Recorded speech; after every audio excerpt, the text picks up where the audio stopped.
Good morning students. बेटा हमने expression की थी magnetic field on the axial line of a circular coil carrying current. तो आइए उसके ऊपर एक न्यूमेरिकल करते हैं। तो क्वेश्चन देखिए क्या है। क्वेश्चन हमारे पास ये है, we have a two coaxial circular loop L1 and L2 of radius 3 centimetre and 4 centimeter are placed as shown in figure. What should be the magnitude and direction of the current in the loop L2 so that the net magnetic field at the point O will be 0? तो आपसे पूछा गया कि क्या direction होगी magnetic उसकी current की और कितना मैग्नीट्यूड होगा। तो देखिए, अगर मैं O पॉइंट से देखूं, O पॉइंट से अगर मैं L1 कॉइल को देखता हूँ तो ये करंट आप देखिए एंटी क्लॉकवाइज है। अगर एंटी क्लॉकवाइज है तो मैग्नेटिक फील्ड होगा आउटसाइड। तो यहाँ देखिए डायग्राम में मैंने बनाया कि due to the first coil magnetic field will be B1। तो अब मैं ये चाहता हूँ कि इस कॉइल को भी जब मैं O पॉइंट से देखूँ तो उसमें भी मैग्नेटिक फील्ड आउटसाइड ही हो, जिससे कि नेट मैग्नेटिक फील्ड 0 हो जाए। तो आउटसाइड इसमें मैग्नेटिक फील्ड कब होगा भाई?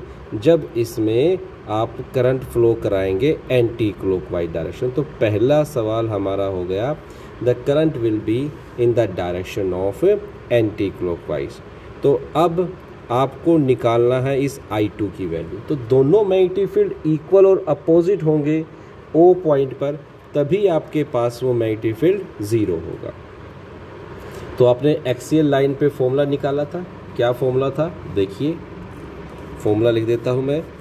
B is equal to mu note by 4 pi, या 4 पाई चलो उसको बाद में करेंगे, mu naught IA square divided by 2 into A square plus x square की पावर 3/2।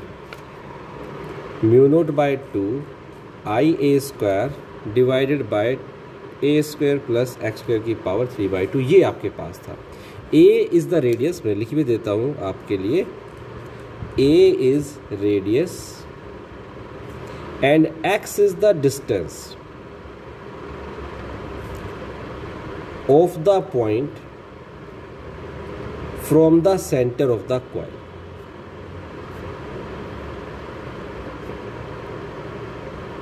ये आपके पास है, x is the distance of the point from the centre of the coil.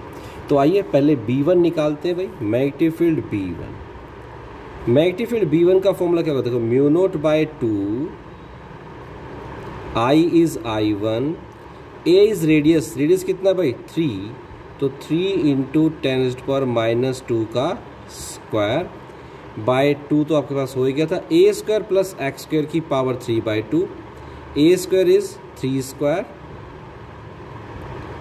Plus, या इसको 3 इंटू 10⁻² का स्क्वायर कर दीजिए,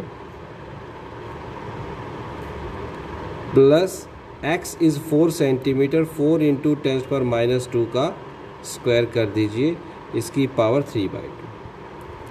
अब B2 देखिए क्या बनेगा, mu note by 2 I2 into A आपके पास था 4 centimetre, 4 into 10⁻² square divided by A square, A is 4 into 10⁻² square plus x square, x is 3 into 10⁻² square की whole raise to the power 3/2। अब भाई इन दोनों मैग्नेटिक फील्ड को एक दूसरे के इक्वल और अपोजिट होना है, ठीक है ना। तो जब भी नेट मैग्नेटिक फील्ड 0 होगा तो B1 प्लस B2 0 होगा। तो डायरेक्शन तो हम पहले ही बता चुके, अपोजिट हो गए। तो मैग्नीट्यूड निकाल लेते हैं। तो मैग्नीट्यूड की बात करूँ तो अगर मैं डायरेक्शन के हिसाब से वेक्टर की बात करूँ तो B1 should equal to -B2, but if we talk about the magnitude then the magnitude their magnitudes will be equal. तो आइए बात करते हैं, इक्वेट कर दीजिए। Mu note by 2 I1 3 into 10⁻² square divided by, ये आएगा आपका 9 और 1625 इंटू 10⁻⁻4 है ना, ये 9 इंटू 10⁻⁻4 हो जाएगा, ये 16 इंटू 10⁻⁻4 हो जाएगा, दोनों को ऐड करेंगे 25 इंटू 10⁻⁻4 हो जाएगा, की whole raise to the power 3/2।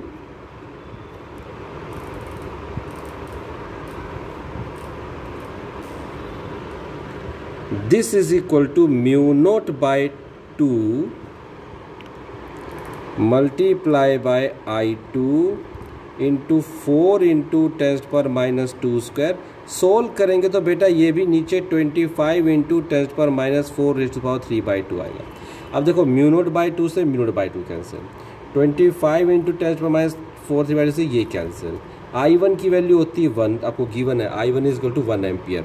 तो 1 into 9 into 10⁻4 is equal to I2 into 16 into 10⁻4, 10⁻4 से 10⁻4 कैंसिल, तो I2 की वैल्यू आ गई बेटा 9/16 ampere. That will be your answer. तो आपके पास I2 की वैल्यू क्या आ गई, 9/16 इंटू एम्पियर। तो इस तरीके से आप इस क्वेश्चन को कर सकते हैं। तो इसमें सिंपल सा क्वेश्चन ये था कि आपको O पॉइंट पर मैग्नेटिक फील्ड इंटेंसिटी की वैल्यू 0 गिवन थी और आपको जो सेकंड कॉइल थी इसमें करंट की डायरेक्शन उसका मैग्नीट्यूड निकालना था।